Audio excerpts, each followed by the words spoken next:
Going on, everybody? It's Key Time coming back with another one to talk about college football week 6.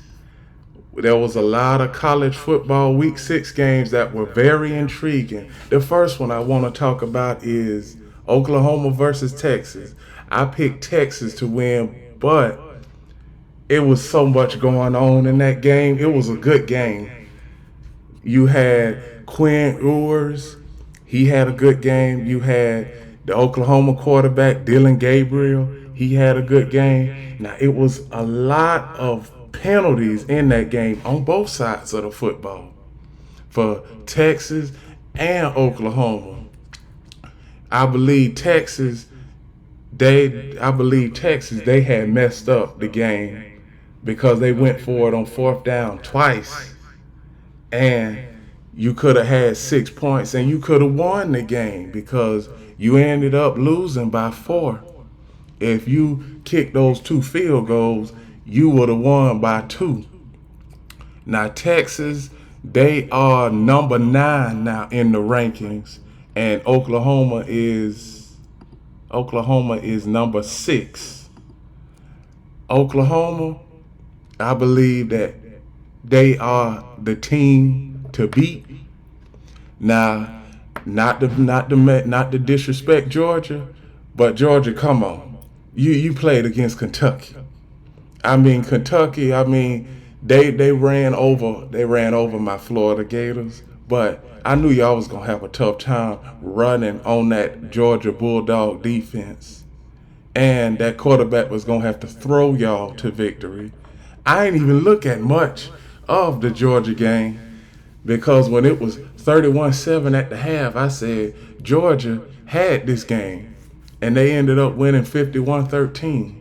Now, Kentucky, they need to go back and do some soul searching because you ain't gonna win the SEC East playing like that, no matter who you play against.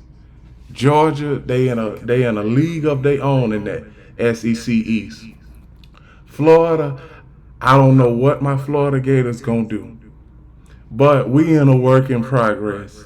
Tennessee, hey, Tennessee, they up and down, but the offense is gonna keep them now. Vanderbilt, I ain't even got to talk about Vanderbilt. Vanderbilt is a punching bag for the SEC. Now, with the other game, Notre Dame. Dang, Notre Dame, y'all surprised me. I thought that y'all was going to be able to beat Louisville, but y'all was struggling versus Louisville. And Sam Hartman, he was under duress. He had got sacked 3 times. He had threw some interceptions, and penalties hurt y'all throughout the game. The penalties hurt y'all throughout the game. Y'all had 6 penalties, 6 penalties on the offense and 4 on the defense. That's 10 penalties. Them 10 penalties hurt y'all, and it had Louisville's offense was able to stay on the field longer than what they needed to be. The Notre Dame defense, first time all season giving up over 30 points. Before Louisville, before Saturday night, the only points they had given up was 17 points. Now it's like did Notre Dame play a fortunate opponent? Because they didn't play anybody the first 4 weeks. I mean, them offenses that they played, they were just at the bottom of college football. Now, when you play somebody, you have trouble scoring. So, was it that fortunate schedule? Or was this a mishap and a soul searching game to evaluate yourself for the rest of the season? Who knows? Only they know. Only the offensive coordinator, defensive coordinator, and the head coach of Notre Dame know about that. Now, another team I want to talk about is Colorado. Yeah, I know I haven't been talking about them for the last few days, but they did what they had to do versus Arizona State. Arizona State, they've already lost more than enough games. They ain't making it to a bowl game, but this was a game for Colorado to build off of and to get some more recruits. The recruits gonna come in no matter what, but in order for you to have a bowl game, have a chance at a bowl game, you got to win versus these low ranked teams, unranked teams. And as far as the slow starts, you can't start off slow. You can't keep starting off slow. You got to have a lead in the first quarter. In every game this season, the Colorado Buffaloes have always started off slow, always down at the end of the first quarter.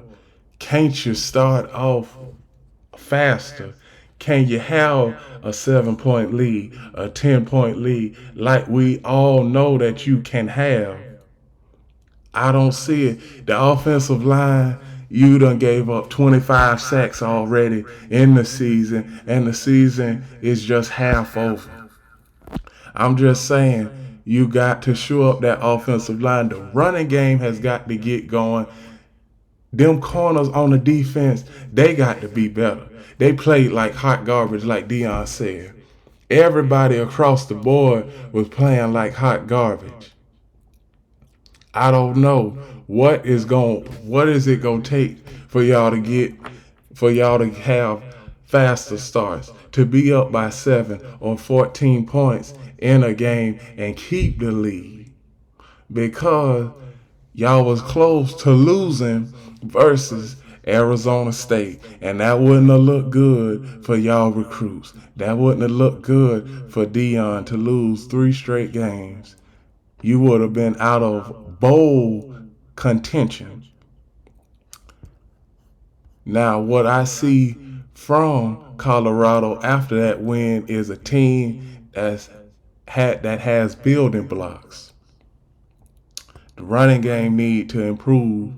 The defense need to improve. Shador, he's okay. Now, as far as Travis Hunter, we don't know when he coming back, but we know that he's coming back. So that's all I got to say about Colorado. Now I want to get to a team that thought that they were back, but they fell flat on their face Saturday, and that's the Miami Hurricanes. How in the world do you lose to Georgia Tech? Really? I mean, y'all thought that y'all was back. The last 4 weeks is, oh, the U is back. The U is back. We ranked. We back. We back. Y'all are not back. There ain't no way that y'all should be losing to Georgia Tech. Really. Georgia Tech is one of the basements of college football, and you go out and you lose. Only thing you had to do was kneel the ball and run the ball. Just run the ball up the middle 3 times. But that idiot Mario Cristobal, he wanted to throw to end the game. And you see where that led you. Now you out of the top 10. I think you out of the top 25. You're not supposed to lose versus Georgia Tech. Hell, Florida can beat Georgia Tech. And we haven't even played Georgia Tech that much in our 150 years of football existence. This is a bad loss for the U. The U is not back. Because if you were back, you wouldn't be having trouble with Georgia Tech. You wouldn't be losing to Georgia Tech. Mario Cristobal has been at the Hurricanes for about 3-4 years. You're supposed to manhandle these low-ranked teams, these bottom 500 teams like Georgia Tech. But you lost. That's an embarrassment on the Hurricanes' behalf. It really is. I didn't even watch this game because I thought that Miami was going to be able to handle Georgia Tech. But I remember a game like this last season playing against Middle Tennessee, and they lost in a blowout to Middle Tennessee. Miami, they have a lot of work to do. They have a lot of work to do. I still don't know how you lose to Georgia Tech. Georgia Tech, that's a guaranteed win in my book. But you end up losing to Georgia Tech. Now, I don't even know if you're gonna be able to beat Florida State. If you're gonna be able to beat Clemson, you ain't gonna win the ACC. So you could just Florida Miami fans get that out your head right now.